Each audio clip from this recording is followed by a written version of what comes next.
Come on, start.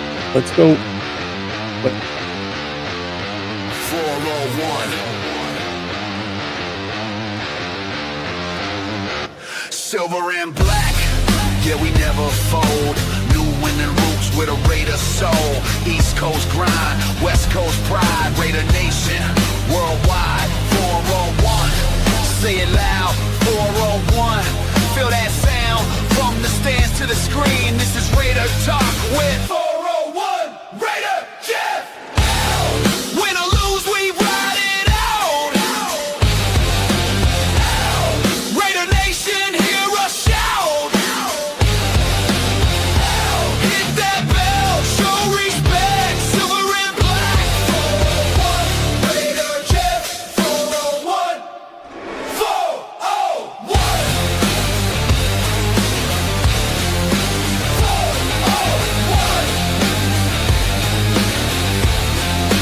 401.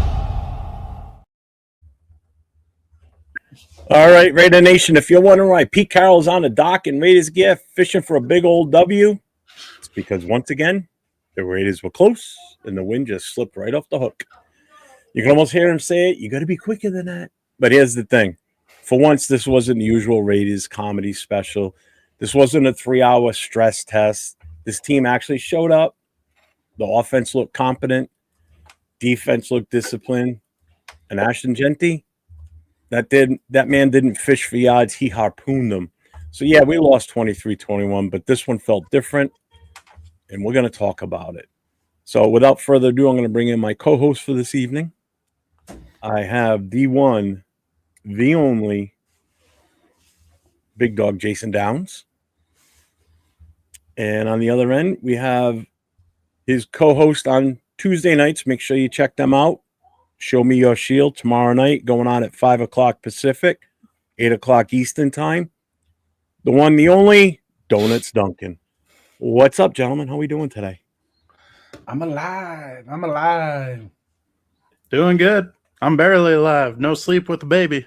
I remember those days as well, and don't miss them. So we almost pulled it off. That close. Take that pick 6 away from Gino. We win that game. So in Gino fashion, he cost us the game. I'll blame him for that one.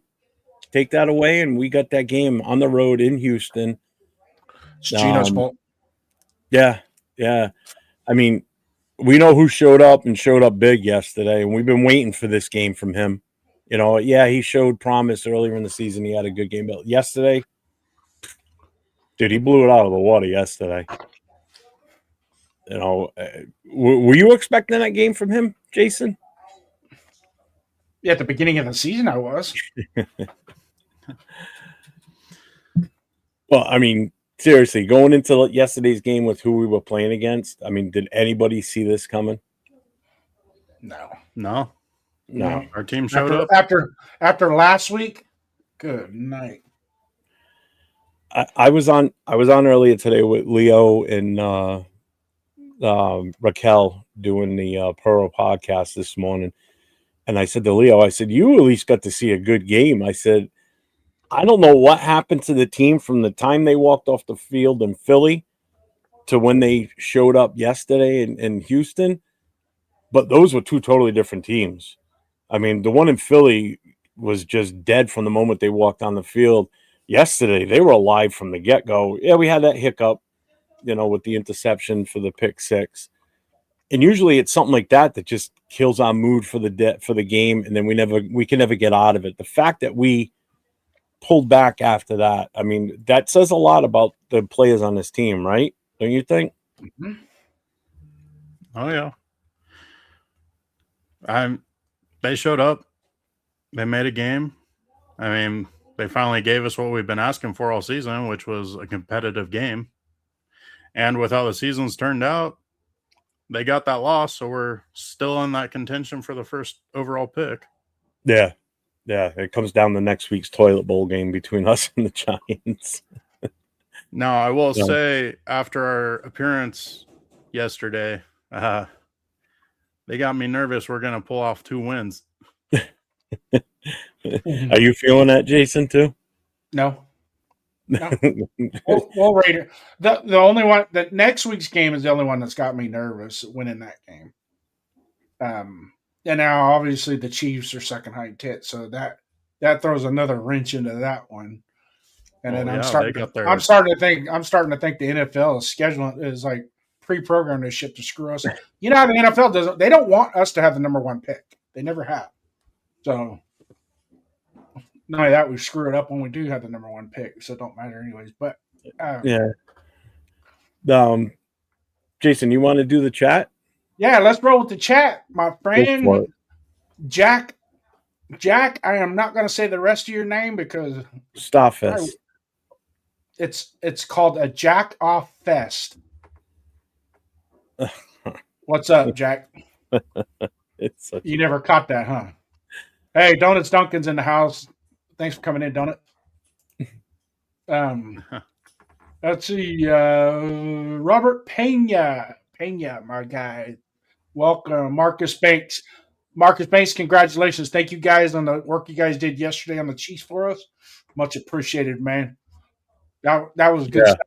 And I myself am a believer in Cam Ward. I believe in Cam Ward. I think what you saw this year is just growing.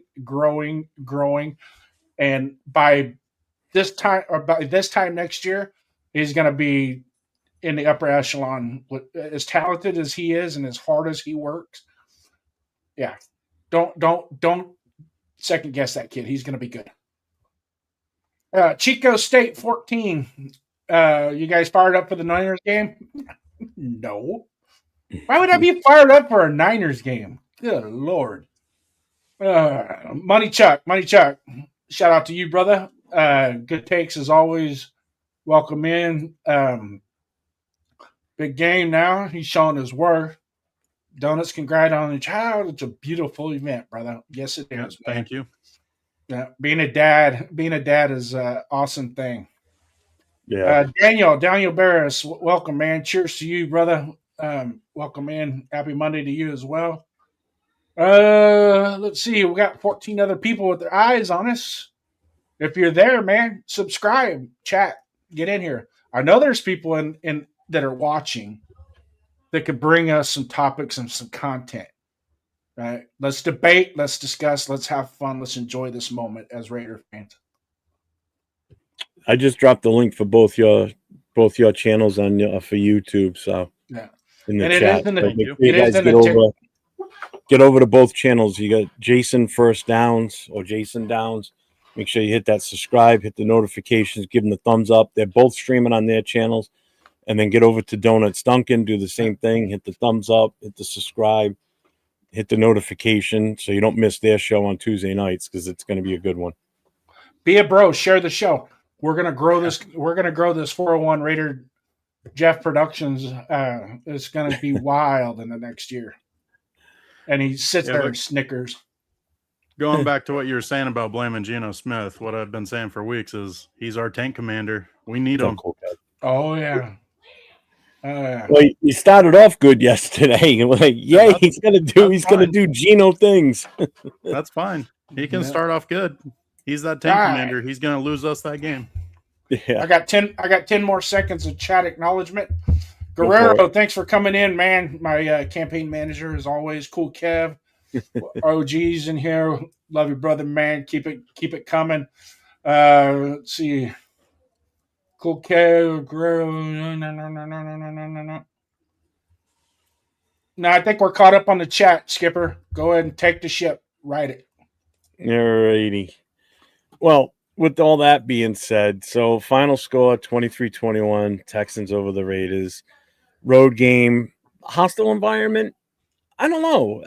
You would have thought it would have been a hostile environment based on Houston's defense being what it is or what it's been all season. I don't know what happened to them yesterday, but they definitely were not 100% there. Granted, they still had some good plays and they did some damage on their defense. My biggest thing was their offense. Our defense pretty much just kind of locked them down. Who, other than obviously Max is the standout, who did you guys see as a standout for the defense? Go, Duncan. Honestly, I think Porter had a standout game. I mean, yeah, he had some costly mistakes at the end of the game, but he was playing pretty dang well. No, you disagree? No, I'm mad you stole it. Oh, yeah. No, honestly, Porter played really well. I mean, he's a rookie. He's going to make those mistakes, but honestly, that penalty was uncatchable. It shouldn't have been thrown, but he still made it, that mistake. So it puts that flag in the ref's hands, and this year they've been happy to throw it. So, and I believe he held Nico Collins under 50 yards with only 4 catches. I'll tell you in a second. What did he get? And on top Nico, of that, five catches, 9 targets, 59 yards for Nico. That was close. Anyways, yeah, that pass interference penalty, I will take that every day, twice on Sunday, because the guy, it was just a simple technique. He didn't get his hips turned, and he put himself flat-footed at the peak of the route when he became congruent with him, and he went flat-footed and didn't get his hips turned, and that's why he ended up in front of him doing one of these things. But we can't rewrite the history. I'm going to go with my guy. And you guys may or may not laugh in the chat. I don't really care. Jeff, you may laugh. Duncan, you may laugh. I don't care. But I saw Malcolm Kuntz. I saw Malcolm Kuntz flashing on tape yesterday. He was giving him a dirty pocket. He didn't have a whole lot of reps, but he was creating a dirty pocket. Yeah, I won't disagree on that one. I was waiting for you to say, when you said we're going to laugh, I was waiting for you to say, like, Tyree. I'm like, if you said Tyree, you were going to be removed from the screen. What did Kuntz do? Let's look at his stats. So he's going to have some unfinished stats. He only had 1 tackle. Yeah, but he had to. There was a sack that was created by him. He didn't get credit. Yeah. What do we do for sacks? And Snowden as well. But I'm going to combo. Sack Actually, I think we had no sacks. I thought there was 1 I saw. No, I think they called that a tackle for loss because it was a muffed. I think it was a muffed snap. I could have sworn there was 1. So from what I understand, the way that they got all kinds of different I's and ifs that built into it. If it's a muffed snap and the quarterback has to jump on the ball, then you don't get a sack. But if the ball hits the quarterback in the hands, he drops the ball and then picks it up, then it can be counted as a sack. I say someone's hat looks like a Yarmouk. What the hell's that? Someone's hat. This one here. What the hell's a Yarmouk? A yarmulke? I don't know if that's. Does this look like a yarmulke? I know it ain't mine. He's gotta be yours. Just because it's gray. It just blends in. That means you look ashen, which means then my walls are gray in the back. And I have a black hat, but I don't know who gave that to me. I've never worn it. I went to just try it on just now, and it's like a kid size 6 hat. It ain't fitting my. Can't argue with that. Texas Tech's got a mean defense. Yeah, I was gonna say you're not gonna get much argument from Raider fans this year on that one. We're hoping we get a couple of those cats on their defense. Yeah. They're mean. So, I mean, again, this wasn't a moral victory, but it wasn't a disaster. That's the good thing. I mean, we looked competitive after the pick 6 until the end of the game. I mean, did you see anything that made you still wonder why we were doing certain things, like whether it be players out there that probably shouldn't have been out there, or even the play calling? I thought the play calling looked a lot better. Even on the defensive side. Yeah. We kind of got away from that cover 3 a little bit, played a little bit more man-to-man outside. It looked more like a true Patrick Graham defense. Yeah. Yeah. I mean, again, we're not handing out participation trophies, but I also didn't have the urge to break a TV watching this game. Like if I was home last Sunday and not actually at the game, I would have been livid on what I saw, you know. But this week, you know, there was a better rhythm, tempo. We had sustained drives. We're going to talk offense first here. You know, red zone, we were in the red zone one time, and we were 100%. We scored. You know, the other touchdowns, Jeanty had a long run plus the long reception. So, yeah, we scored, but we weren't in the red zone because obviously, look at the yardage he got. But did it seem to you like the play calling made more sense this game? Don't. It seemed like they actually had plans in place. Like they actually game planned really well, and I mean, it just flowed better. I mean, it could be coaching, but overall, it looked like the players really showed up, and that probably influenced it a bit too. That they had energy. Yeah, and that's something we definitely didn't. I mean, in person, I didn't see it last week. That's why this week, when they came out the way they came out and started, I was like, I'm sitting at the Buffalo Wild Wings with my chapter, and I'm like, man, where is this coming from? Where was this last week? You know, was it because it was too cold and they just didn't want to be there? But it was just, I couldn't believe what I was seeing. In other words, it blew my mind how different this team was. I mean, did you see anything, Jason, as far as like the play calling making sense, or you know? Okay, so the play calling, especially on offense, it seems like there was a little bit of method to the madness of how they were calling the plays.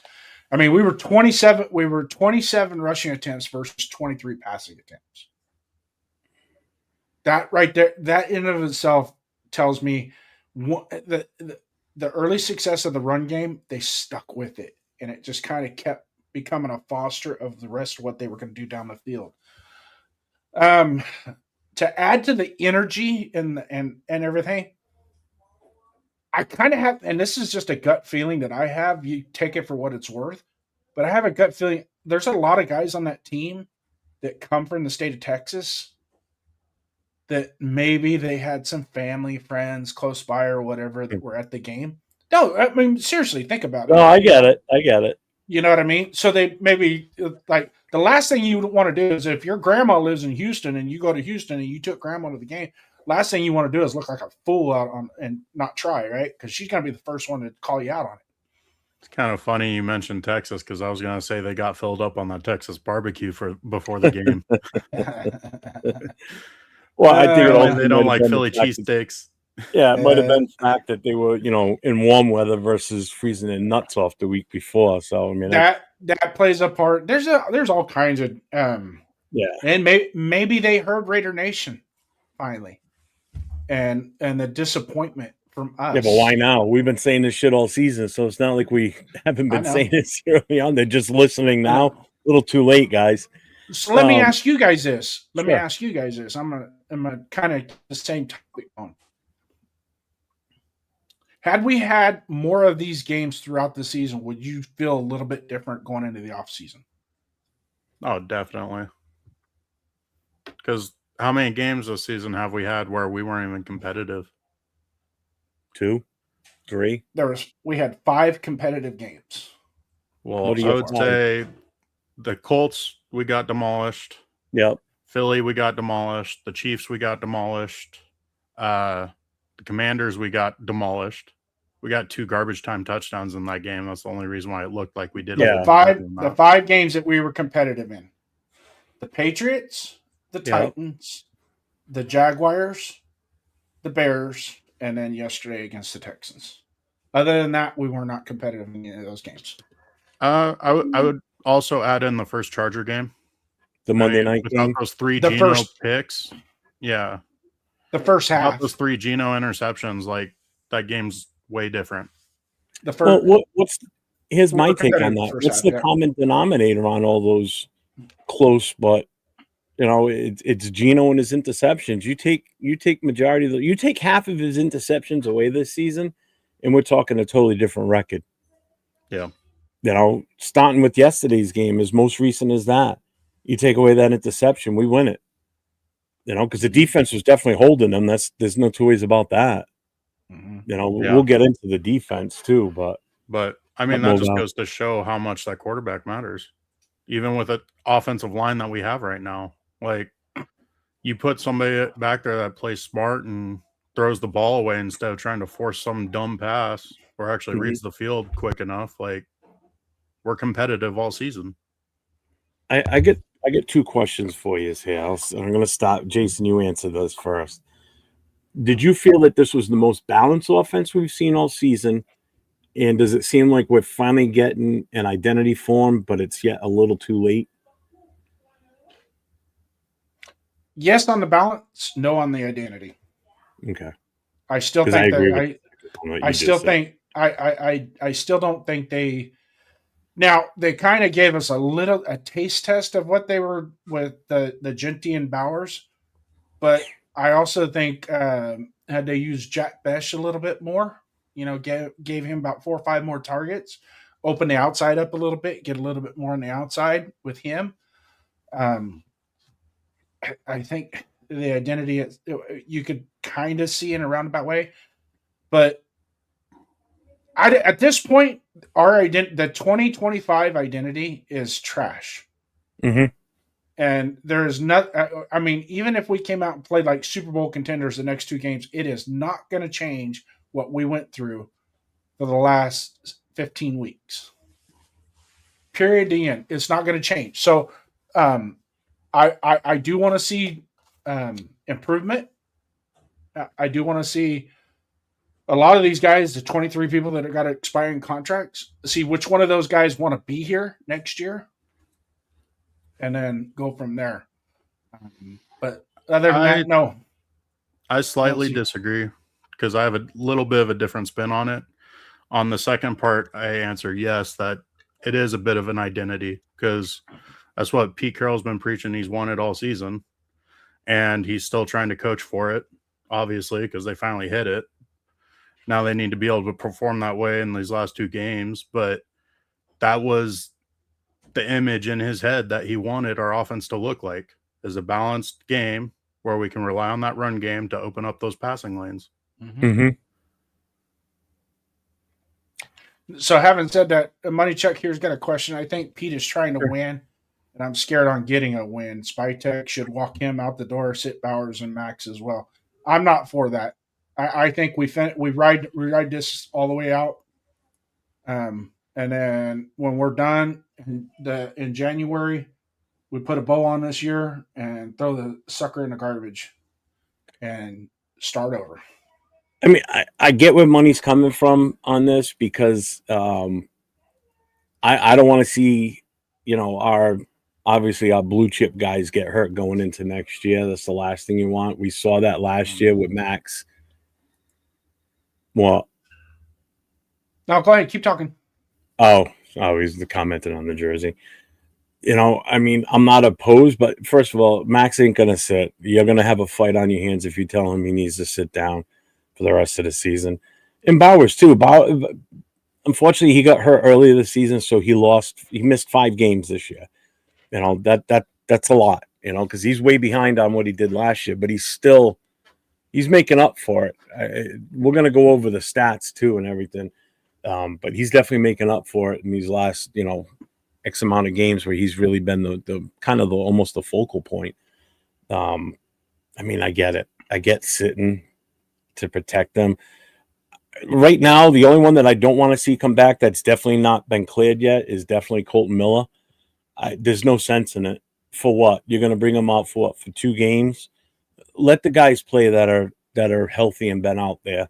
Get Grant out there. Don't bring Colton Miller out.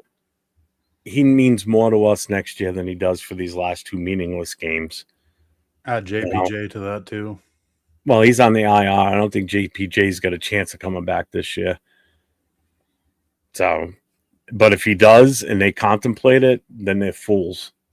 Mm-hmm. Why? Yeah. I don't know if you feel different, Duncan. Or did we put Colton Miller in the 21-day window because he is on the injury report? We did I 2 don't weeks know. ago or a week ago, something like that. Yeah. So He's there's been- probably intent to bring him back. At what Which is capacity, who stupid. knows? Which is so dumb.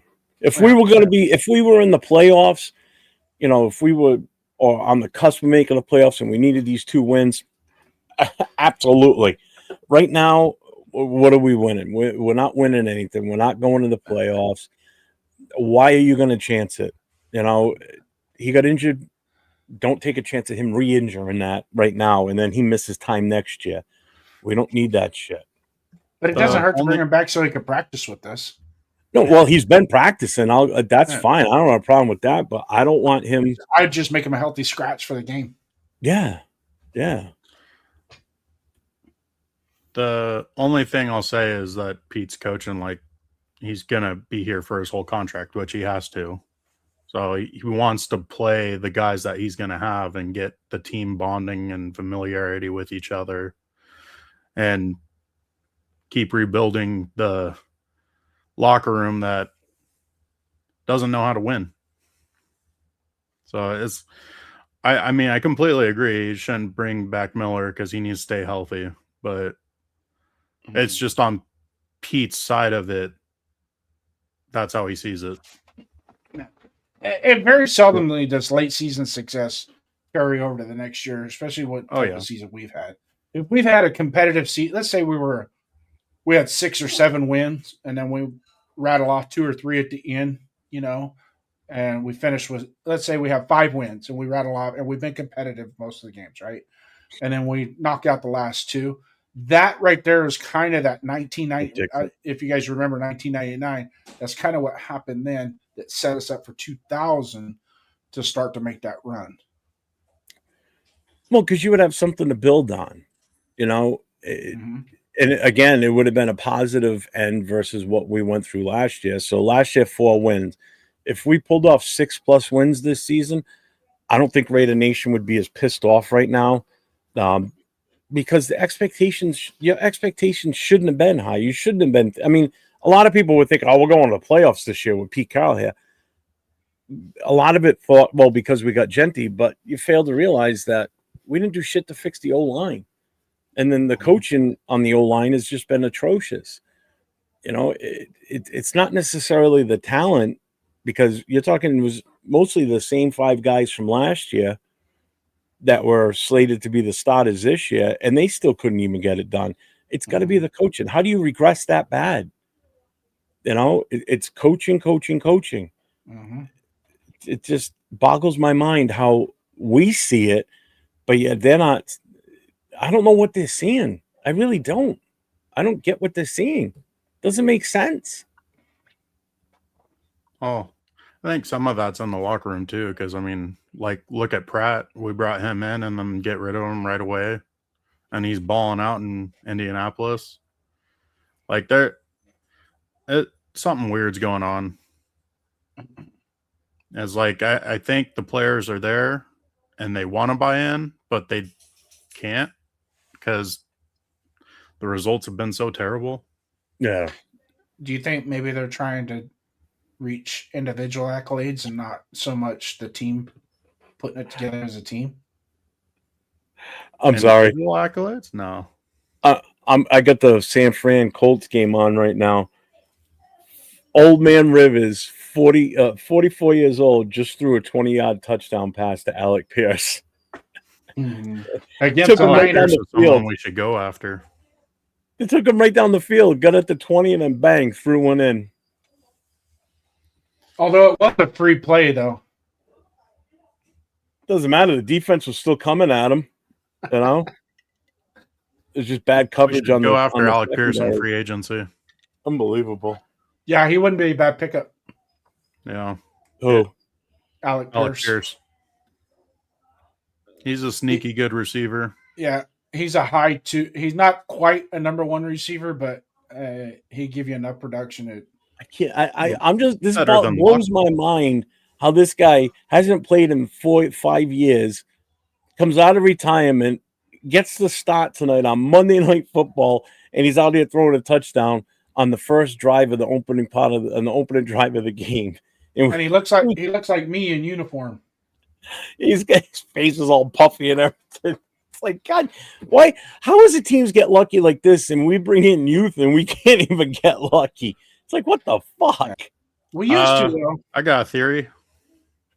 It's because he's from that really great era of quarterbacks that got it developed also doesn't well hurt and the fact played that, well and could think. yeah, it also doesn't hurt the fact that the system they're running is the exact same system he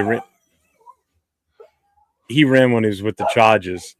Because some of the coaches that are there were the same ones that are here with Indy now too. So Yeah. that's why they made the move to bring him in. So, oh, you're ahead of me, man. I was just gonna say that we're gonna talk about the dude who actually stole the show, and that's Ashton Jeanty. I'm ahead. I'm trying to be a good producer. So for Jeanty, he had 24 attempts, 128 yards, 1 TD, and then he had 1 reception for 60 yards, and it was for a touchdown. So he had the timer's on. I hate these stupid timers. I'll take care. Go ahead. Keep going. He had a hell of a game. There's no two ways about it. I mean, he was hitting the holes. He was making the right cuts.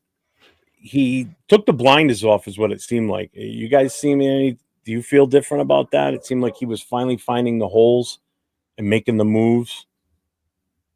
Well, I think the O-line played better too. There was actually holes there. I don't know how the hell Kappa became a decent center when he couldn't even play guard, but I got to give him props. Like, even though the O-line hasn't been the greatest, Kappa has been the best center we've had all year, which isn't saying much, but like he looks decent. Mm-hmm. And Rodgers, he's coming into his own. Mm-hmm. I'm liking this kid. I'm. Where was this guy earlier this season? What? Why wasn't he getting time earlier? He was terrible in preseason. He couldn't block anybody in preseason. They are literally running right past him. Like, he's the one guy where I truly think he got developed really well, not playing. And I mean, part of it's on him because he did a great job getting himself ready. But that's the one area where I'll give props to coaching because he needed it because he was terrible in preseason. But I'm going to give him props, not just the coaching, but I'm going to give him props because he took the extra time to work on the deficiencies that he had to get to where he's at. He put a lot of extra. That kid's been working his ass off before, during, and after practice to get, better. And when you have a rookie, especially a 3rd-round pick like that, that's, going to have some question marks, and him to do that, it says a lot about his character and what he wants to be. Yeah, definitely. Plus, also, I love his attitude because that game that Meredith got hurt where Rodgers thought he was going to suit up and go into guard, like, he got pissed that he did not go in. He was so mad that they shuffled around Putnam and Kappa instead of letting him go in. And I'd be pissed too. Yeah. Oh, that probably was the greatest thing to happen to him because that definitely lit a fire under his ass because he's been playing some really good football. Well, because they talked about it the whole week prior that, he's going to start. He's going to be on the starting line this week. And then, boom, he's a healthy scratch. It's like they got him as inactive. I'm like, what the? They've been pushing this whole week. They've been saying it in press conferences. He's going to get time to play. He's going to get a chance to shine and play this weekend. And then they scratch him. That week that happened, I think it was Wednesday, there was reports where he had an absolutely atrocious practice. And with how Pete coaches, that was the determining factor. Because Pete really reviews Jason, the way you're sitting right now, you ever watch Tom the Mime on Facebook? With that white light on your face, you look like a mime there for a second. It's totally white face. Is that supposed to be funny? But sticking with Jeanty, it seemed like he had the vision, he had patience. He finished runs. He wasn't dancing. It's like he saw the hole and he fired through it. And you're right, the offensive line definitely blocked better. I mean, I know I'm not a big fan of the PFF grades, But did anybody happen to notice what they gave Parham as a No. PFF grade for this game? PFF loves Parham. Oh God. What did he get? It's ridiculous. Did I put it as a banner? Oh, I didn't. I thought I did. He had a 90.1 PFF rating from Sunday. PFF loves Well, Parham. Where I in get the paid a lot of hell- money to go to the Jets with the owner that likes to go off of Madden ratings. yeah. A Might be looking at those 90.1. PFF What- ratings. I can't wait till 8:05 does his breakdown tomorrow night on the film because I'm dying to see that. Well, you're going to watch one of that 52-yard run. He got onto the second level and on that run and made a killer block that what allowed that to happen. So is that what gave him the 90.1? Well, I mean, come on. But hey, since we were talking about Caleb Rogers and we want to talk the PFF grades, Caleb Rogers had a 90.1 pass blocking grade with 0 pressures and 27 attempts. That's pretty freaking good. Especially against the Houston Texans defense. I am shocked at how well I thought for sure these guys were going to feast on our offensive line based on how they've been playing all season. And yeah, they sacked us twice, but Technically it was 3. yeah. But it's like, where did this offensive line come from all of a sudden where they were protecting Geno? He was having time to throw. This was one of his better passing games this season. He threw for was it over 300 or was he just under? Oh, no, it was 200. It was 300 total yards we did. So it's like, where was this line been all season for the most part? It actually made Jeanty look like a featured running back, like we'd expecting from him. Between the passing game and the running game. Granted, there was only one pass, but it mattered big time. He juked and jived his way out of there and bang, 60 yards gone. Yeah. But the 22 carries for 70 yards was the biggest difference. And that's just it. We got him the ball. He got the chance to carry the rock and really make something of it. Yep. I mean, this is what we've been waiting for. We didn't abandon the run fat early, which was perfect because it just opened up the offense. This is the offense that we've been hoping to see consistently every week, but we haven't been. I think last week, he had 10 touches in last week's game running it. That's compared to this week. I mean, come on. So to be fair, last week's game we only had 75 yards or something like that. Yeah, total. Yeah. Well, I'm going to bring this up. This just goes to show you how much Jeanty's done this season. So right now he is at 828 yards. So with that being said, he needs to average 86 yards a game for the last 2 games to hit that 1,000-yard mark. So he's right there. If he hits that 1,000-yard mark, I'll be happy with it. Will he get that against these 2 teams? I don't know. I hope he does. I mean, the Giants' defenses, they're not slouches, and neither is the Chiefs. But it all depends on how many plays the Chiefs put out there. Do they go the route of sitting guys because they got nothing to play for? They're already on their 3rd-string quarterback, possibly. So do they start sitting guys? Does Jeanty get that record? Not the record, but does he hit 1,000? What do you guys think? You think he makes it? I definitely think it's possible. Mm-hmm. I mean, as long as the O-line plays somewhat similar to this last game, I definitely think it's possible. If you look at his stats for the year, the one number that kind of shocked me a little bit that I didn't realize he had as many as he has, the 50 catches. I didn't realize he had 50 receptions until I looked at it today. I thought it was a lot less than that. But he's got 65 where is it? 66 targets. He's got 50 receptions, 326 yards. He's got 5 touchdowns. So he's got 10 touchdowns on the season, 5 rushing and 5 receiving. So he's quietly having a decent year, to be honest with you. You know, if you look at this in a fantasy standpoint, he's actually definitely a number 2 or possibly a number 3 running back right now. That he's going to have his good games and he's going to have his bad games. You know, this week, anybody that sat him and was in their playoffs, they're probably kicking themselves because that could have won it for them. You know, that's a definite because he had a hell of a game. Those are some serious points he just put up yesterday, fantasy wise. You know, so Well, Money Chuck's right. I mean, yeah, give Jeanty the carries. He's Yeah, one of those guys that needs the mini carries because he's going to be able to break 2 or 3 of them that can change the game. yeah. I mean, this is definitely the guy that we were hoping we were getting when we drafted at number 6. At least that's the guy I was hoping for. What we saw yesterday. You know, Yeah. you saw that he had the vision.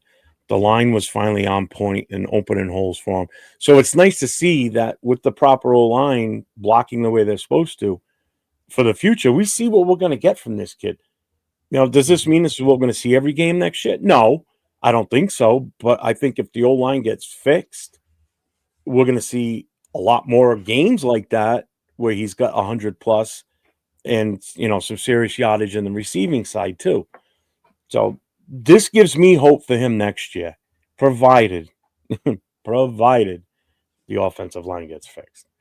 Do you disagree or No, but there's going to be a learning curve when we do make the corrections on the offensive line too, and the fluidity of how that running game is going to be. It just, I mean, let's face it. Most running backs, most of your top tier elite running backs, it takes them a while to start to get their rhythm. It's usually by about carry 7, 8, you start to see some semblance of, okay, they're going to have a lot of success running the ball today. yeah? You know what I mean? Well, So it sometimes it takes a little while. Very seldomly do you see an elite running back, and it happens, but very seldomly do they come out and knock out 60 yards in the first quarter. Usually you're going to want to get 20 to 30 yards and get those effective runs that are turning first downs or making it second and short, you know, to where now your playbook goes like this on second and short, you know. So it's incumbent to get him into that rhythm and just keep the momentum going. And I don't like, and a lot of NFL coaches do that today, is they'll have a successful run. Their run game will be just churning yards, but yet they want to throw the ball more and get away from it, you know. So go ahead there, Duncan. I mean, I agree, but to add on to the whole taking 6 to 8 weeks to really start getting their rhythm, it's on the O-line also because these guys aren't allowed to hit in the preseason and off-season. Like, that's a big part of O-line being able to be successful is getting that contact and getting their bodies in shape for that. I might have misspoke. I wasn't necessarily referring to 6 or 8 games. I was referring to an individual game in and of itself. First quarter, second quarter, third, fourth quarter. I got what you meant. We gotta start in the first quarter and get him into that rhythm and let it cook. Even if you misspoke, I still agree with what you said when you misspoke it because, like, look how successful defenses were. Like the first 3 weeks, like offenses were getting torched because it's a lot easier to get physical on defense than it is offense. Especially at that O-line position, because those guys are so big that they really need to get worn in and ready for that contact. And having so little reps and practice in the preseason and off season really hurts them. We called it getting lathered up. We want to get lathered up at the beginning of the game as offensive linemen before we start doing before we start, because pass blocking is. I'll just quite honestly, after a while, it just gets boring. Run blocking is where, you know, you're lining those 2 bolts on your face mask up on somebody's chest plate and getting after them. Yeah. Somebody asked me a couple of weeks ago about that. Would you rather pass block or run block? personally, I'd rather run block. It's more fun, and I feel as though I have more control over how the game goes too. Yeah. Besides pass blocking, you're already going back on your heels, figuratively. You're taking a defensive stance, whereas when you're run blocking, you're firing off that ball, and it's beef versus beef, man. You're just smashing into somebody, and with the hope that you're moving him enough so you're running back and squeeze by you, whether on your left or your right side. Some of my favorite games when I still played semi-pro was in one of the games that I still remember to this day. I run it back at over 200 yards, and he kept running up the left side between me and my left guard, and same thing off the right side between the right guard and myself. And he was scrambling, man. He was having like 30, 40-yard runs. When you're standing as the offensive line and you block and you make that hole and you watch him just blow right by you out of the corner of your eye, and then you see him take off, and the players disperse from where you are. You're not going to chase him; you'll never catch him. And you just watch him run the rest of the way. It's like, God damn, that was beautiful. And then you're off the field and you're relaxing already. So it's like, those are great. You're not out there busting your ass the whole game. Just a quick blast and poof, he's gone. Those were fun.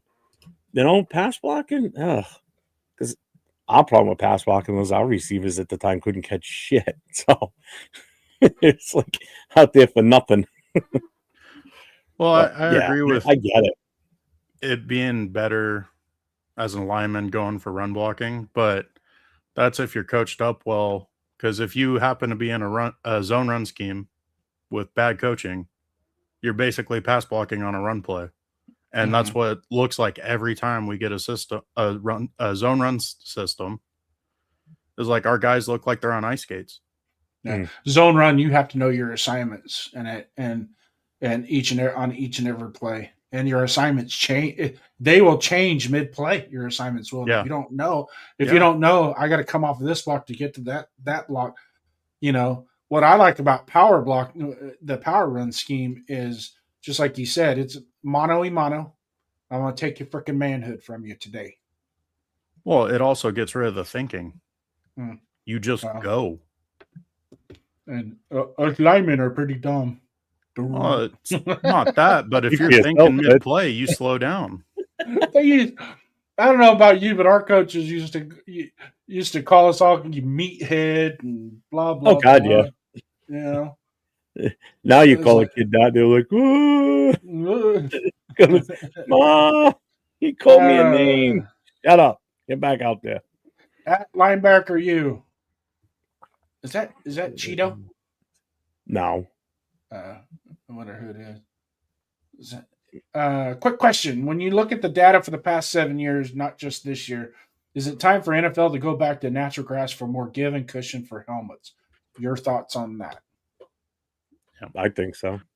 Well, it's not just – well, it adds to the give is there's a lot more knee injuries and ACLs and MCL injuries like non-contact on injuries. Turf. Yeah. But they're cutting the way they cut this grass now versus the way it used to be. I know when I was working at Manteca High School, their football field, their natural grass field was cut tighter than an artificial surface. It was that, and it was fast. The surface, it was almost like they were playing on putting green. It was about how I always thick hated grass playing on Manteca's field. Because now that grass always seemed way longer than everybody else's, and just you got to see like it dragged on your cleats. You got to see it now. Oh my God, it's such a nice field. That stadium's nicer than Oakdale's now. Yeah, I played one game on turf, and it was the old style turf where it was just a grass rug on a fucking cement base, and that shit was horrible, absolutely horrible. Yeah. Everything else I played on natural grass. Well, one stadium we played at, because it was an inner city school, it was basically dead grass. It was just dirt. The whole field was basically dirt.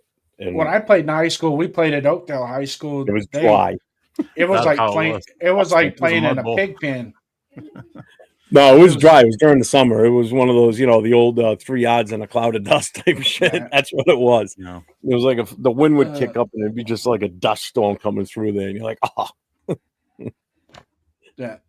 So Money Check's got a good one here. I can only imagine next year how good Bowers is going to be with play action pass. It will expose the middle of the field and bring up the linebackers and even strong safety. I'm going to add to that, Money Check. We're also going to need a more proficient wide receiver at the X position.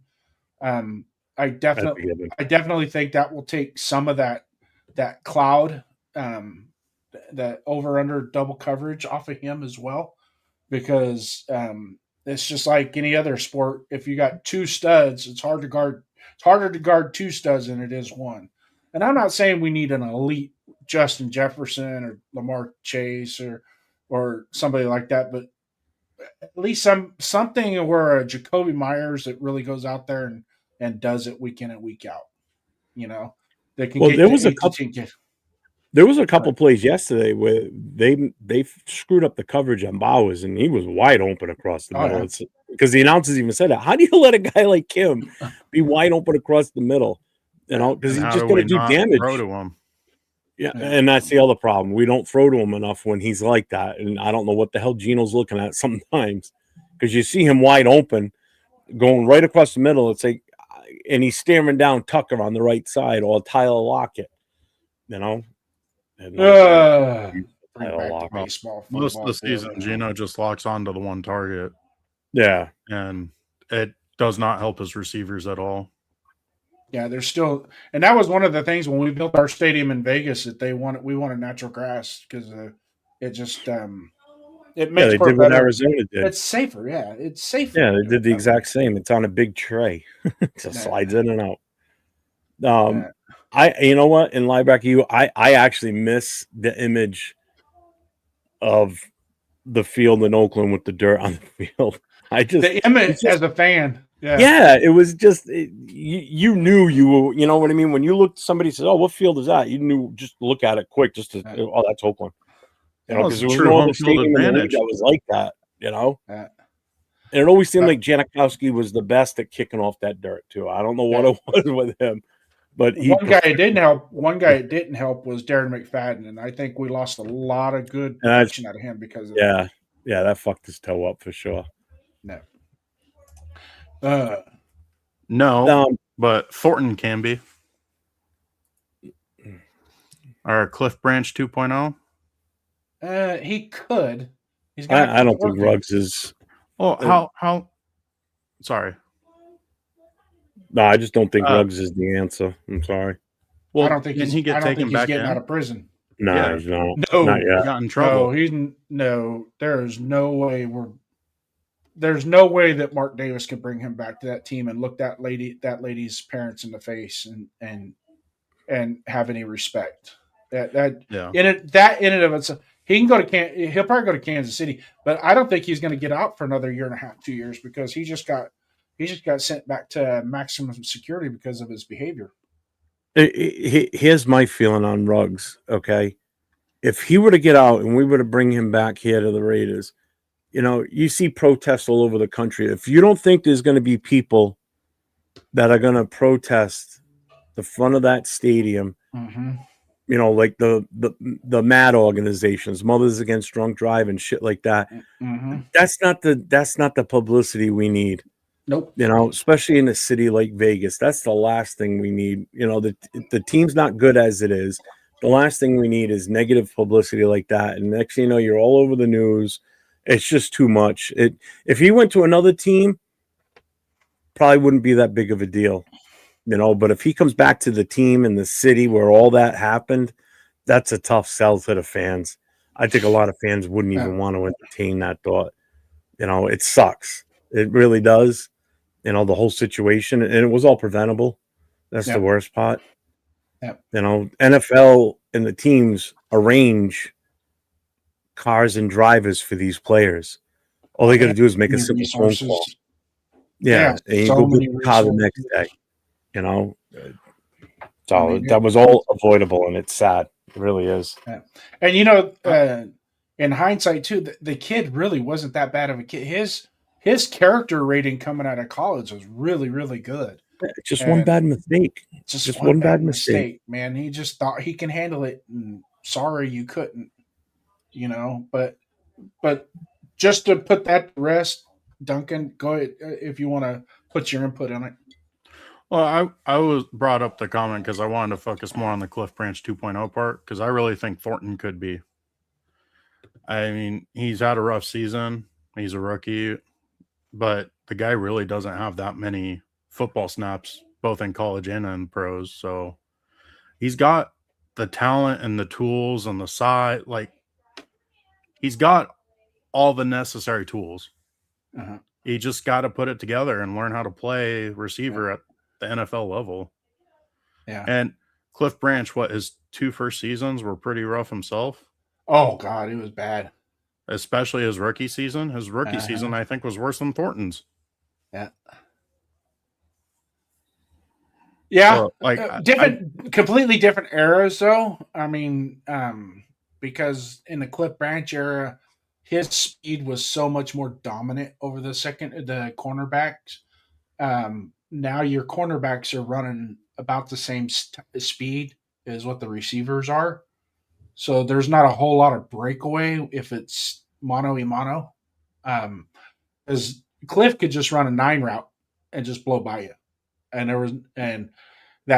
most cornerbacks back then, they were like 4'6", 4'7", 40 guys. And this guy would just truck them right on by him. Wasn't even fair. Thornton's issue also is he does have the speed, but he doesn't have the agility. So he's going to have to make a lot of contested catches because corners know how to stick to fast receivers nowadays. Yeah. You know what he needs? He needs to learn how to use his body. You know what he needs?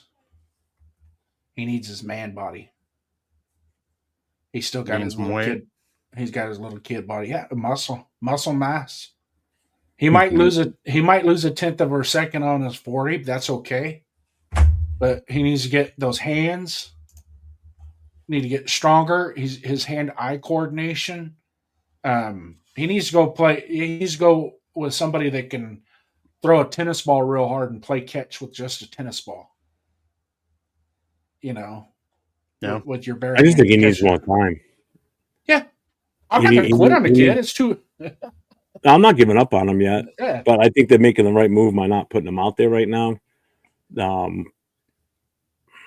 I think they handled him horribly because they did all that building up and hyping him up all off season and preseason. And then all of a sudden, Geno Smith starts throwing him under the bus when Geno Smith stares him down on a route and while the guy's covered and still throws the ball and then still tries to blame Thornton. Yeah. But in the Broncos game, he had that fly route that he had beat the guy by 2. He had 2 steps and it went right through his hands. So that's receiver 101. Catch the ball. That's the only thing. He's the ball. Yeah. But it doesn't seem like he's being built up. Like he's not getting coached up. Like, well, from what I see, I think they're just beating him up and he's getting in his head and then he's getting worse and he's not being brought back up. Yeah. Yeah, but there's always 2 things with the rookie too that you got to take into consideration is it can be detrimental to the rest of their career. One is too much success early on and too much failure early on and not correcting the failures. Those 2 things that they don't, because a lot of guys will come out, they can come out and just have a really great rookie season. And then when the season's over, they hang their hat on that and they go, I'll just do the same thing next year when I come back. And it's like, stop. You got to put what Dante Thornton is going to realize, and a lot of these rookies are going to realize come February, you don't have to go to class. You're not going to be prepping for combine. You're not going to be prepping for all these interviews and Senior Bowl and stuff. You are prepping now for the next NFL season. And yes, the position coaches play the biggest role in their development. We're seeing it on the offensive line. Perfect example of bad position coaches. The other thing with Thornton too is that motherfucker, he's got to get some beef on him because he ain't out muscling anybody for a jump ball. He'll out jump people, I'm sure, but he ain't going to be able to hold the ball away from somebody, or if a DB catches it, he's not going to be able to rip it away. DK Metcalf, yeah, he will, because the guy's a monster. Yeah. Stronger wide receivers, yes. Thornton, dude, that guy's built like a goddamn stick figure. There's no meat on his bones. Have you ever seen what his legs look like? His shins down to his ankle. I mean, they're like that. They're like that thick. It's like, dude, it's just bone with a little bit of flesh on it. There's probably one vein running down.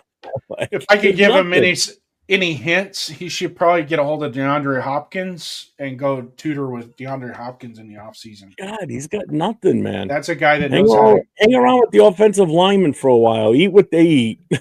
And work out when they work out. Yeah. Good God, we'll show you how to eat, bitch. Yeah, he needs to bulk up for sure. Yeah. I'm excited, hopefully, that he can turn into something, but he also hasn't shown a lot of separation either. He doesn't show that he can separate from a DB, Pierce just caught another touchdown. And by the way, McCaffrey's got a touchdown there, Duncan. Dang it. That's okay. As long as he stops. Bench him. What's up, Bobo Raider? Welcome in. What's up, Bobo? Linebacker is come on now. Devontae Smith plays with those chicken legs. What? Yeah, but it's not Devontae so much Smith the legs is quick. It's the upper body strength. Yeah. And like you said, with the small, he's got to work on his hands, man, being able to catch the ball. Stand in front of a jug machine and just keep catching balls until your hands bleed. Yeah. And at Tennessee, they only gave him 3 routes to run. So there was no comebacks, there was no curls, there was no slants, there was no drag routes. There was he had more routes in Oregon, but he also went to Tennessee and he barely saw the field. He had which was weird because when he did see the field, he was clearly their best receiver. Yeah. It's just something about Tennessee as a football team. Like, they're just weird. Like, somehow they get all these great athletes and just don't know how to teach them football. So then it doesn't translate to the NFL. Yeah. I was like, they got another really good looking receiver that's going to be in this draft next year. And he looks better than Thornton. He's a little bit more meat on his bones, just as fast, and he actually looks quicker too. I wouldn't trust the guy because he's from that team. Well, let's I want to roll into the team stats here real quick. So I got another image to pull up. Shut the chat off for a minute. So if somebody told me or showed me the stat sheet but didn't show me the score, and I look at these team stats, I'd be like, oh, we won this game. We had to have, based on just look at what Jeanty did alone. It's like we had to either won it or be so close. I mean, you look at the combined team stats here, right?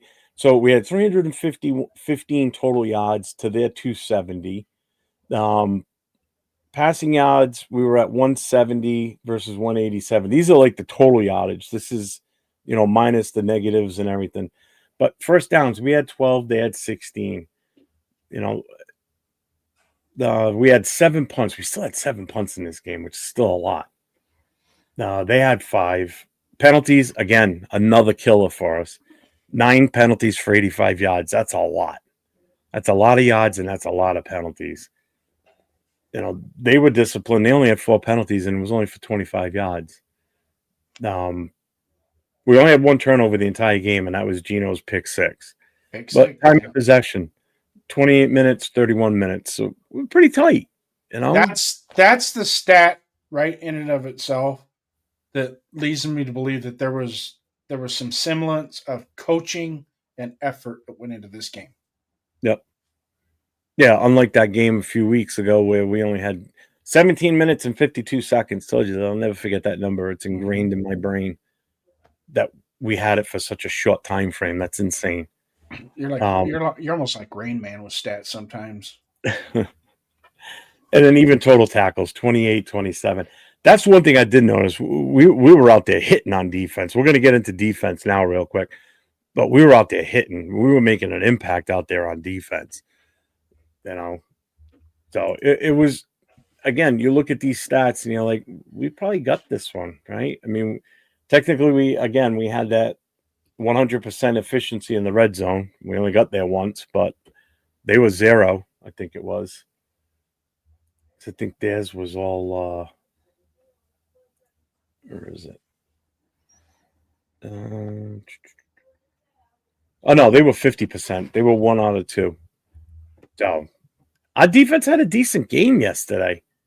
You know, and the defense kind of shined for the most part. You know, we'll give credit where credit's due. They did the job. You know, we limited those explosive plays that were always known for giving up. You know, the tackling was better. The pressure on the quarterback, which was evident in, you know, how their passing game went. You know, even when it didn't show on the stat sheet, we still showed that we were getting back there. Max had that one tackle for a loss. It's like as soon as the running back had the ball, Max was already on him. Now, he just timed that rush perfect and just blew right in there.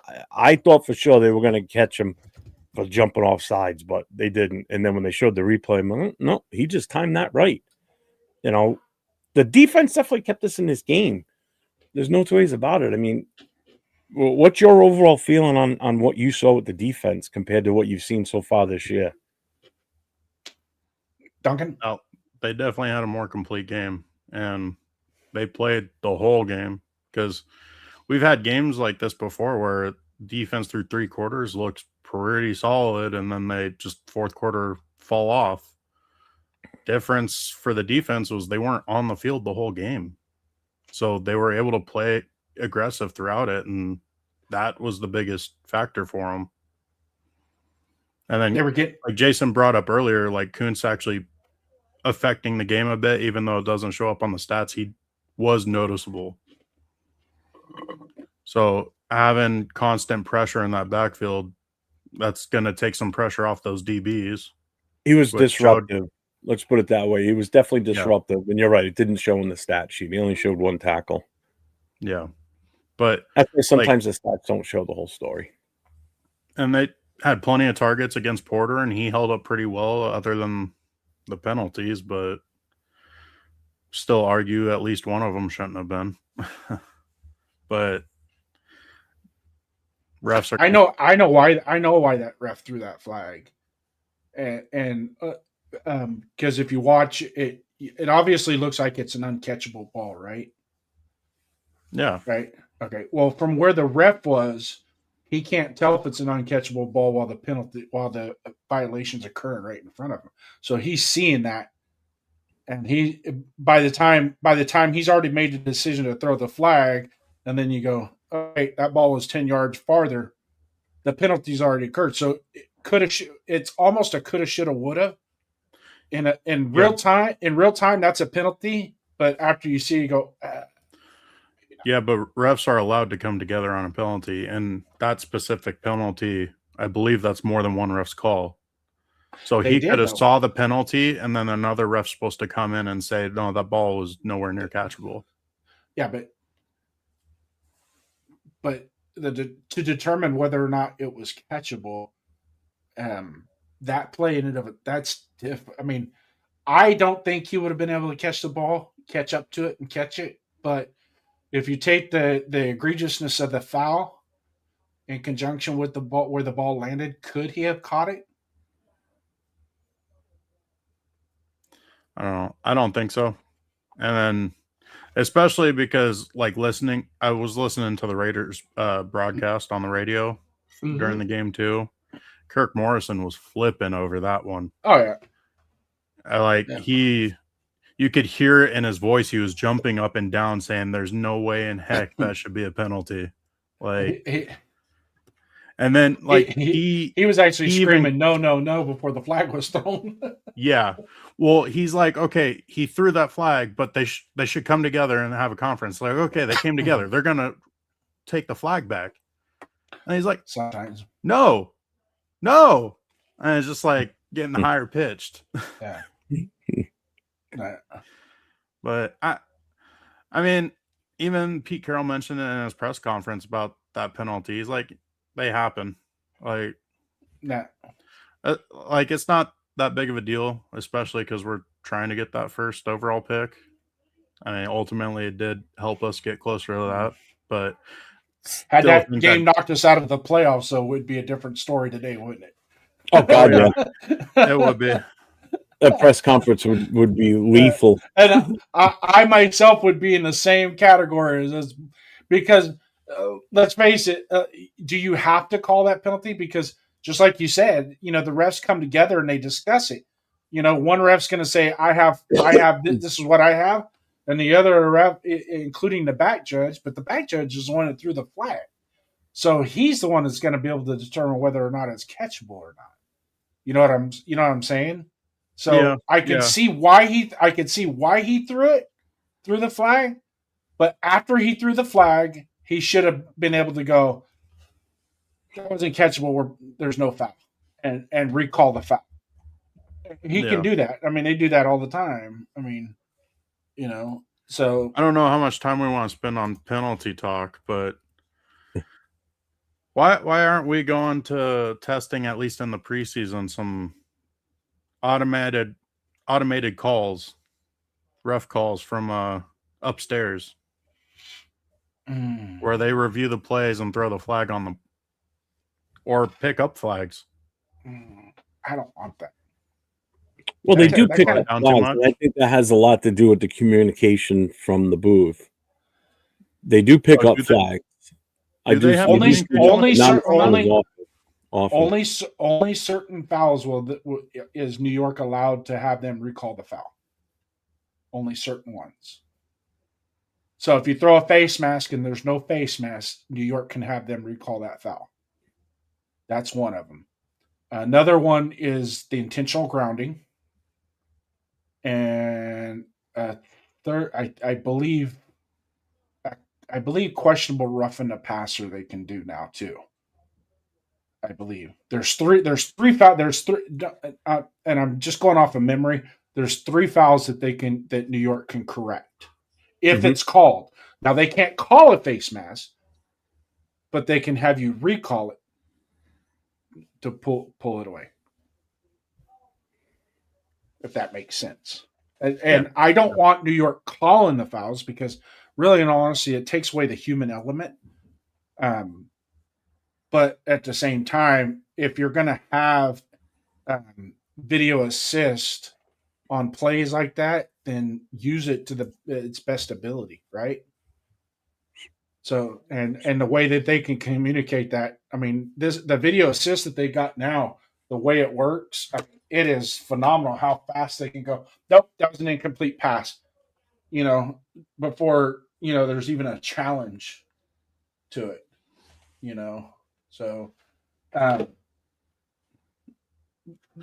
I don't want it to be what I do want, and I think this should happen, and it should happen next year, is every instant replay automatically we get to see what they're see and hear what they're talking about when they're reviewing the play. Just like they did in on TV? XFL. XFL does it. Where you There's actually a college conference that does it too. Yep. And you hear the ref at the stadium. Okay, that's what I'm asking you. Okay. Both talking to each other, and you can hear the ref go, okay, go back to that frame there shows this. Okay, do we have control? Do we have established possession? Do we have this? Do we have that? So you don't have this. Well, I think, but you know what? We'll just leave the call on the field stand as is. Wink, wink, nod, nod. Because my buddy at FanDuel says we need to leave that call as is. He just texted me, said don't change it. But that's the only thing. That's the only thing that you want transparency in the game, Roger Goodell. You want transparency in the game. That's transparency right there. To make it to where the fans, it doesn't have to be in the stands, but on television and a television broadcast, we can see and hear what they're discussing about an instant replay review. Because I sure would like to go. I sure would like to take that back to 2000, 2001, and just listen to what Walt Coleman was saying on the headset. fucker. The tuck rule, Jeff. Well, oh, yeah. I wasn't paying attention to what you just said. Yeah. Yeah. Whatever. That's usually the response I get from you. Whatever. The game still hurts so much, man. I mean, did you see any missed opportunities out there? Obviously, other than Gino's pick 6, where we still could have won that game. Because it felt like down the stretch, we did everything right to try and win it.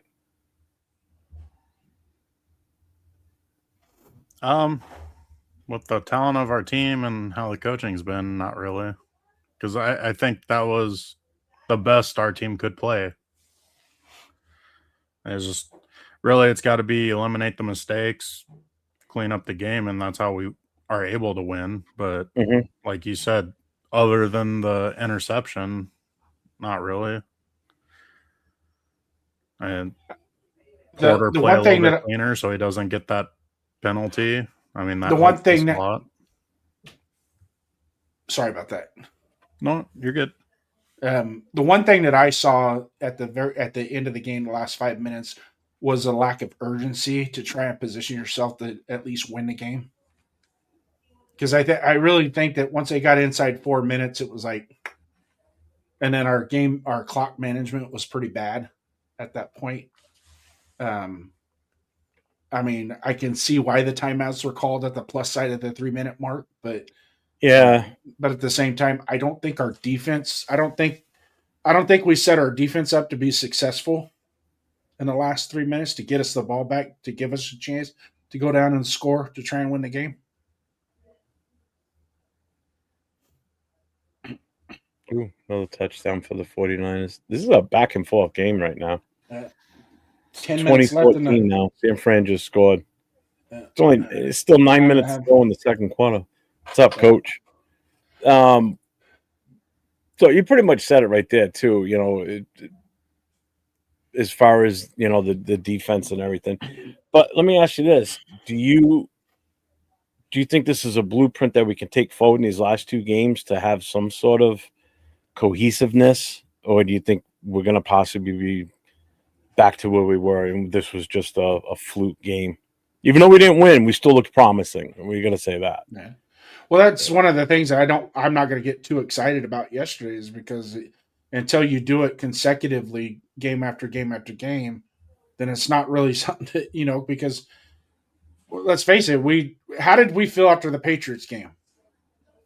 On cloud 9. Yeah.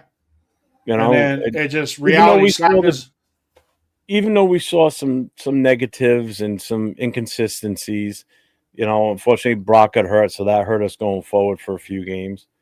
I mean, you had some content creators coming on and using the words of, we've got our quarterback, or we got our future guy, we're good, Gino's awesome, we're going to have a great year.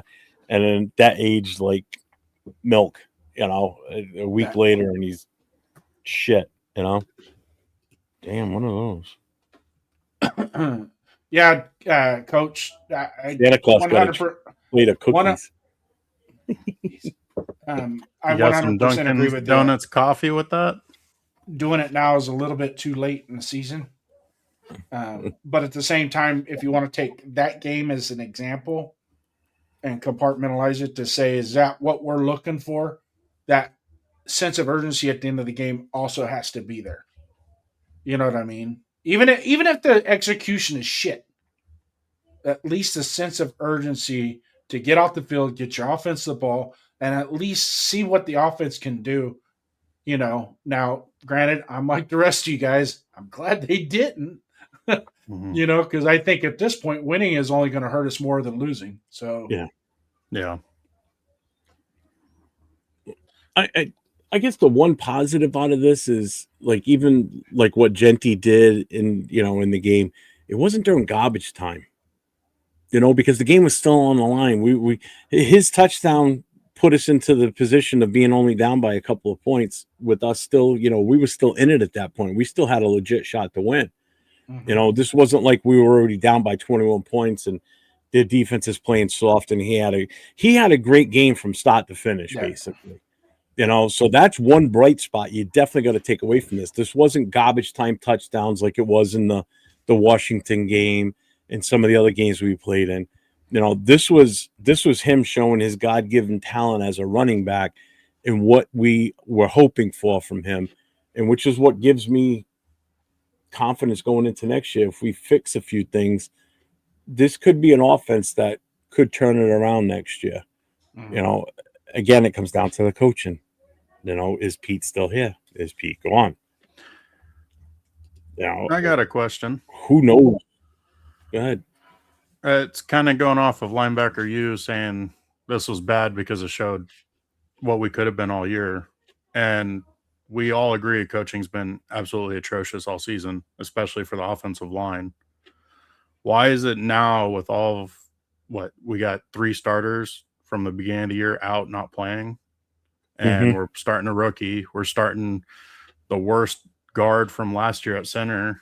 Like, all of a sudden they're playing better. And like, even in the games we got smoked, like the Eagles game, like you could see some stuff where they actually improved on.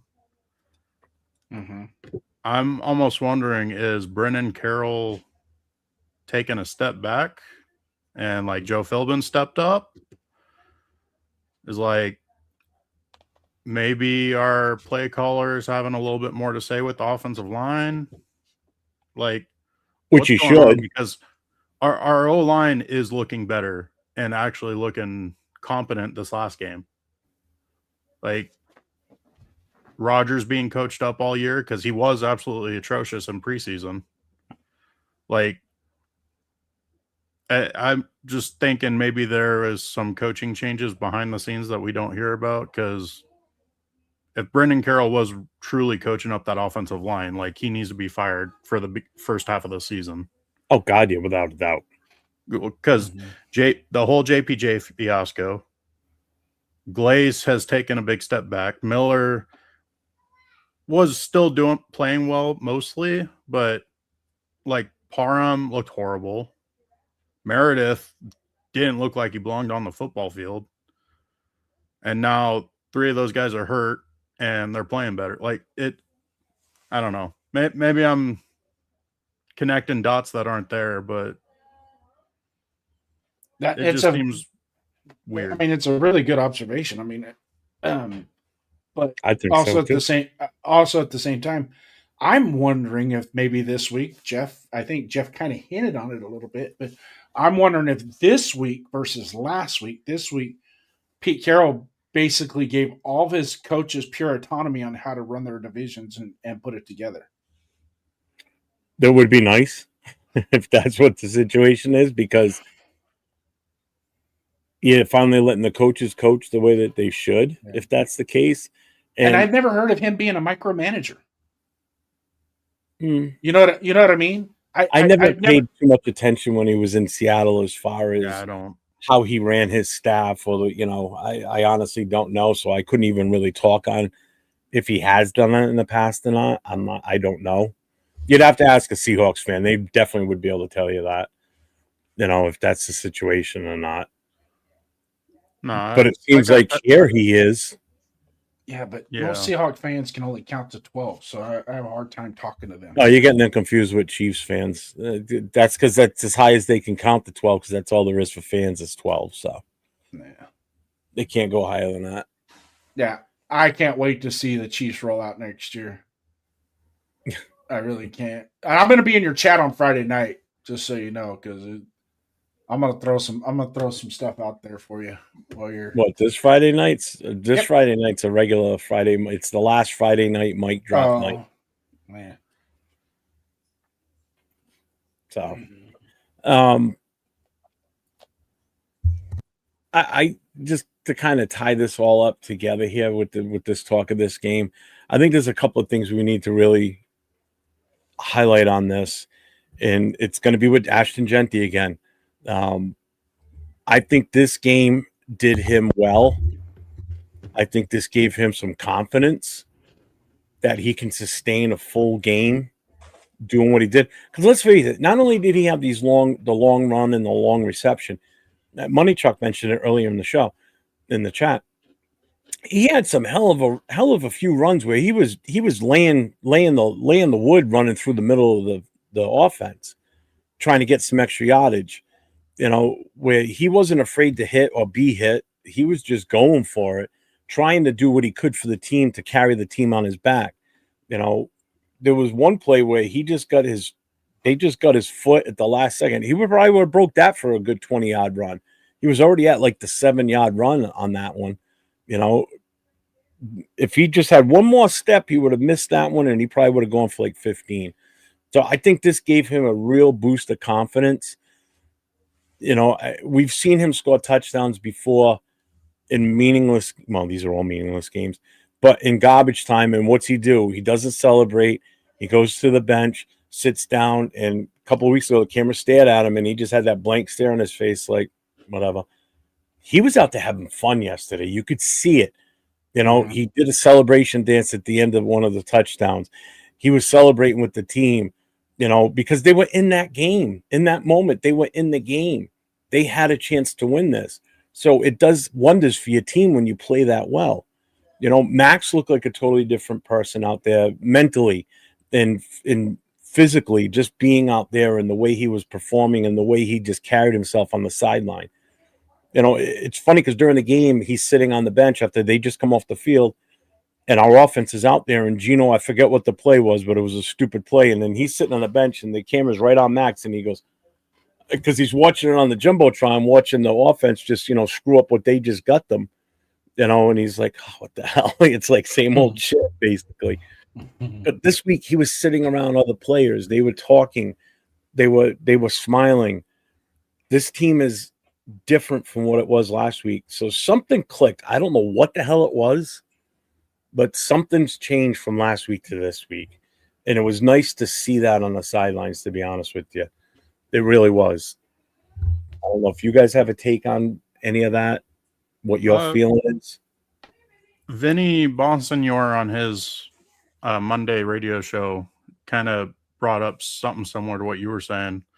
And he was saying that they played a lot like they were in the offseason, like where they were flying around, having fun, like had energy. And then like the touchdown pass to Jeanty, he's like, they were running that all the time in the offseason at minicamp. And it's like, I don't know what brought about it, but it seems like they really tried to bring back what they were doing in the offseason and what was being reported back then. Well, I mean, the offseason, when they were in training camp, it seemed like it was all a bunch of fun, and that's kind of what it seemed like they were doing out there yesterday. They were having fun playing a kid's game. That's what it comes down to. They were out there playing a game, and they looked like they were having fun. And Coach, I agree with you. He goes, "That's very scary. I hope they don't click next week." Well, that's the downside. If anybody Giants need to click better, number one pick.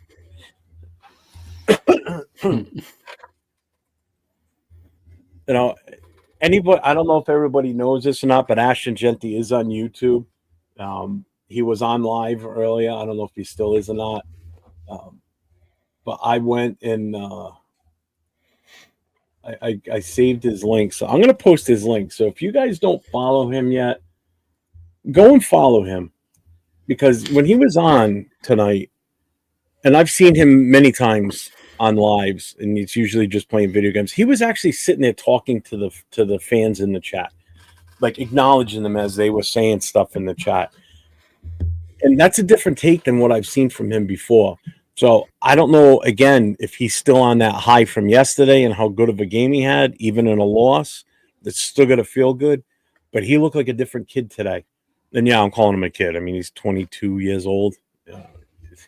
So yeah, he's a kid. It was just a different guy, different kid versus what I've seen him before, and it was awesome. But if you haven't followed him yet, go follow his YouTube. I just posted the link there. I mean, he's a super nice kid just from what I see on the YouTube, So yeah. All right, let's get in. I'm going to work through the chat just a little bit here, kind of give some acknowledgments. Linebacker, you, thank you so much. Great takes tonight, my friend. Yeah. Great takes. Coach Sippin' Jamba Juice, thanks for coming in, brother. We appreciate you. You always got great takes as well. You keep the show going, keep it moving. If you got friends out there, don't be a hoe. Share it. Share the show. That's all that we ask, man. Pig's Pig, welcome in, brother. It seems like I think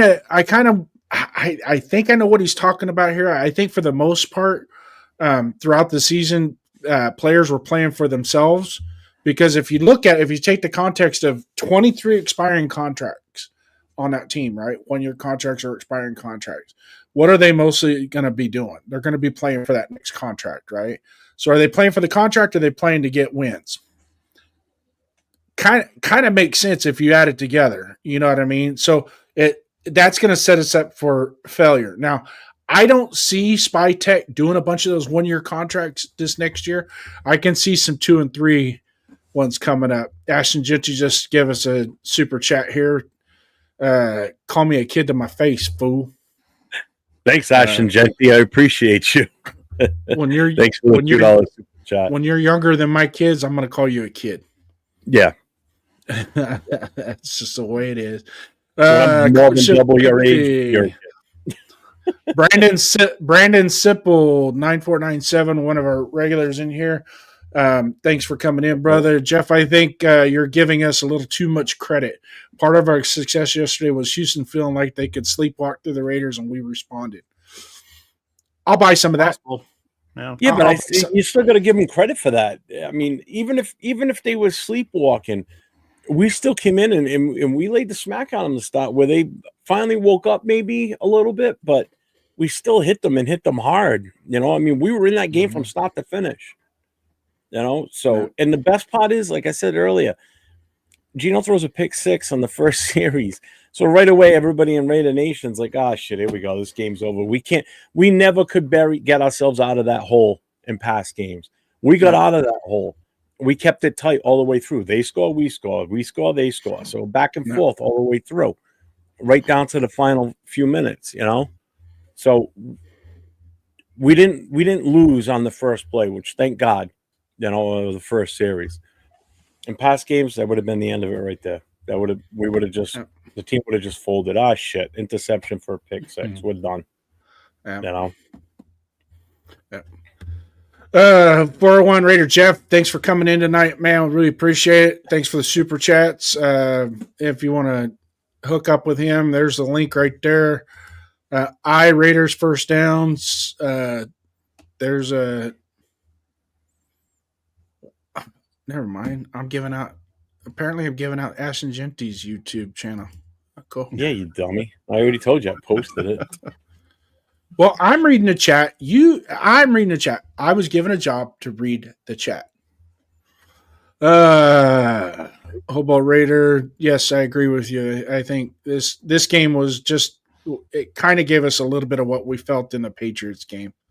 A little bit. When linebacker, when players play for themselves, then coaches have lost the locker room. Yes, exactly. There's no cohesion at that point. It's everybody for themselves. Let's see, Jeanty looking like Pinball Clemens out there. That's a good one. Tonight's game, they should just take the pads off and use flags. Absolutely no defense. Yeah. Oh, no, dude. They're just marching up and down the field tonight. Yeah. Well, you know, Rivers, man, he's got it in him.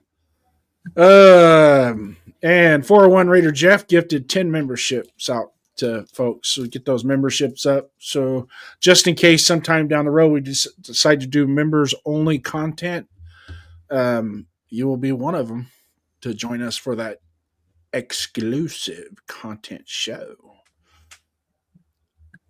Anything else, Skipper, we want to talk about? Not about the game, but if you guys want to give your final thoughts, go for it and hype your show for tomorrow. Okay. Let's see here. Final thoughts. Really hope the Giants show up and we don't win.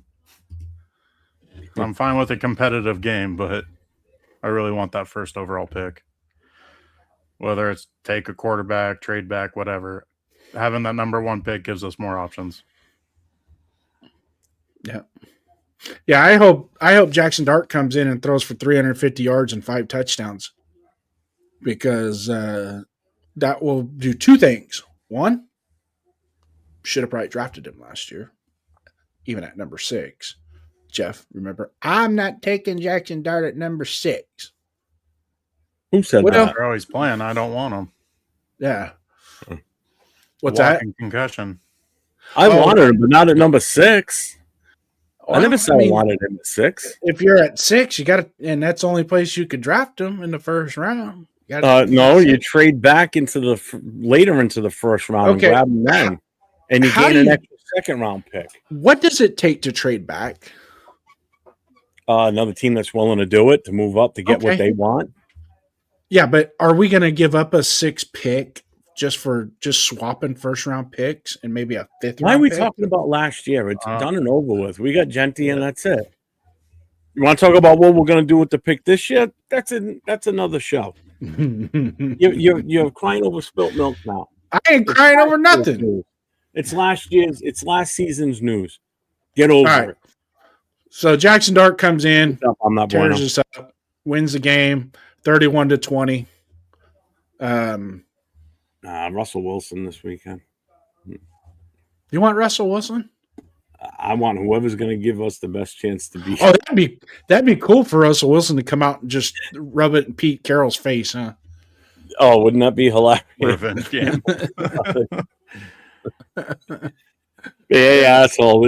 I'm the guy you got rid of. Remember, you sent me to Denver for all.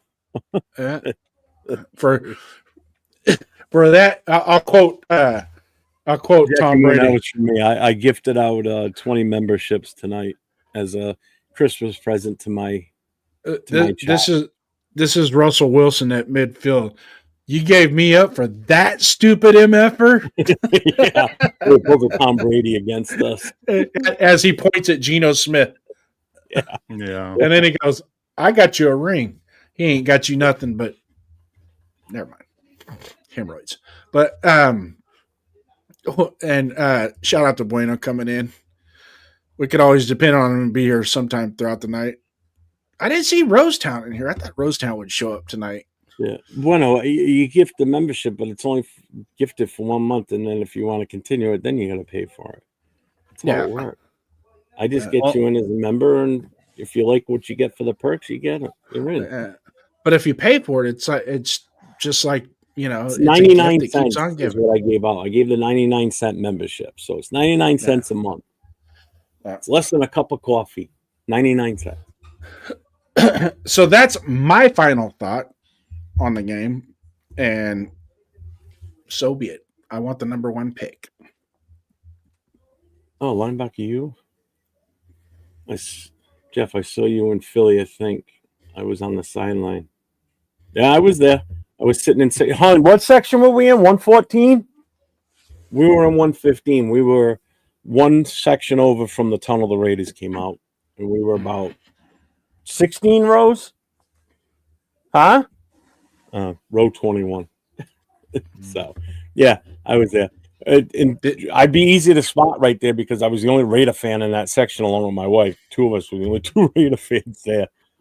We were surrounded by Eagles fans, and they weren't bad. Yeah, they weren't bad. They were pretty good. The Eagles fans were decent. That's good. Yeah. Tomorrow, you guys got anything else?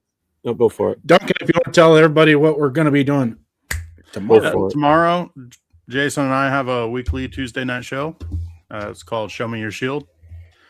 It's pretty much Jason and I talking about the Raiders history, bringing in the chat from the fans, just trying to stay inclusive and have fun with it and try to entertain, because our football team don't do much of that.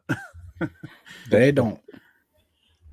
But yeah, no, we're just trying to have some fun, talking with the fans about the Raiders and past experiences, and have some questions on, see if you guys can answer them, and then you guys can shoot some questions to us and see if you guys can stump us with some Raiders history.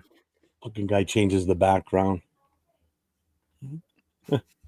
Some cool MFers right there, bro. Let me tell you. Yeah. So, anyways, as part of our program on Tuesday nights, Raider Nation Behind the Shield, me and Duncan, what we're trying to do is incorporate at the end of the show. We're kind of launching a little bit early where we're going to wait till after the season was over, because the biggest thing we want to do is get into fandom. So we want to bring in fans on the show and interview them, do a lot of Q&A and stuff. So kind of test everybody's, because we're at a point now as Raider fans we are all we have. It's us, the fans. And it almost seems like we've been turned away from the greatness. Yesterday, we have 3 mottos that we always live by: pride and poise, commitment to excellence, and just win, baby. Yesterday was pride and poise. I give the team credit. That was pride and poise. They showed a little pride, had a little poise, and they relatively played well to make us feel proud of what they did as fans. We're still missing the commitment to excellence, and until we get that, there's not going to be a just win, baby. So until we get, we need a lot of pride and poise, build up that commitment to excellence so we could just win, baby. So, Green-Eyed Lizard King, do you think Rivers playing well woke up Gino? Like, he's 44 and he could do it. Middle season, 5 years away. What am I doing? Hey, he's playing pretty damn good for a 44-year-old quarterback that's been out of the league for almost 5 years. So, hey, all the power to him, man. The guy's a grandfather out here playing the NFL, starting on a Monday night game. Go freaking figure. Hey, gives us old guys hope. Right, Jason? I have hope for you. No, thanks. Well, you said give you old guys hope. I have hope for you. All right, whatever. Linebacker, you. Why were you on the sidelines? You were on the field? Let's see. So tomorrow, you guys good with what you had to promote? I'm sorry, I don't want to step over. No, you're good. It's your show. Good. Okay. So tomorrow night I will be on 10 o'clock Eastern time, 7 o'clock Pacific. It's the most notorious podcast. It's myself. It's Leo. It's Raider Will from the Denver, Western Colorado chapter. And it's James from the military TBH chapter. We'll be talking TBH events, recapping this past weekend's game. Leo and Will were both at the game on Sunday. They spent the weekend in Houston. Will's already on his way home, and I think Leo is probably almost home right now, back in LA. So 4 of us will be on tomorrow night. Christmas Eve, there is no Raider Connection Wednesday night. You may see me on Wednesday night on the cage match, getting my belt for winning the championship from Savages League. Friday night, they're gonna let you come on their show. Yeah, I've hosted this guest hosted this show before. Savage was out, and just me in Asylum.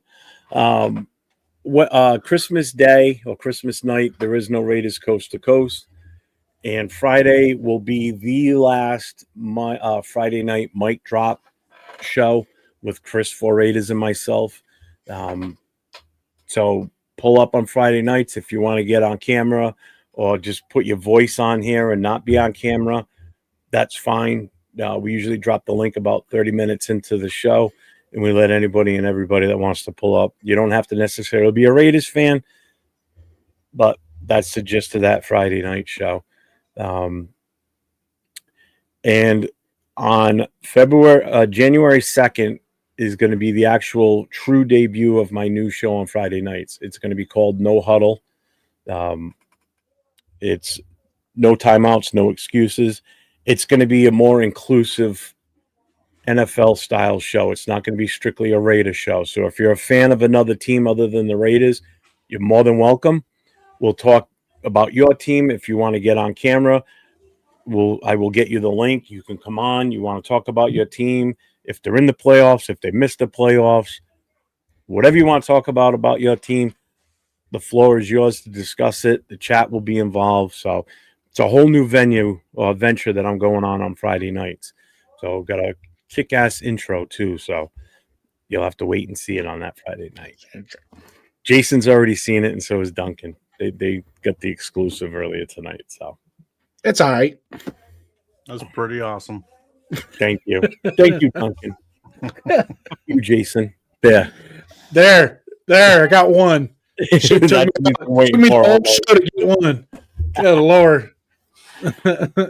Oh, Paul, don't give me that crap. I've sent you the link I don't know how many times, and then you always got an excuse why you can't pull up at the last minute. So that's because Raider Paul holds his phone upside down. He can't push the buttons right. Yeah, and he makes all kinds of noises when he's on too. He spits. Yeah. And, I'm like, I don't want to hear that crap. Shield Pit Friday night. What? Shield Pit Friday night? I don't know what that means. What? No, ours, me and Duncan's is Raider Nation Show Me Your Shield Tuesday night. Yeah. And then as the season, once we wrap up the season, kind of getting our feet wet, getting our show motivated, then we're going to push into fandom, and then we're going to do a lot of college preview, going into the draft, and that's when the debates are going to start happening. Because there's going to be some agreeing and there's going to be some disagreeing. Oh, I mean, just agree. Already with me, disagrees. You're always right. Huh? What was it? If I disagree with you, I'm right? No, I said just always agree with me, then you can be right. Oh, wow. He's only right 110% of the time, right? I like this guy. He throws it right back at you. I love it.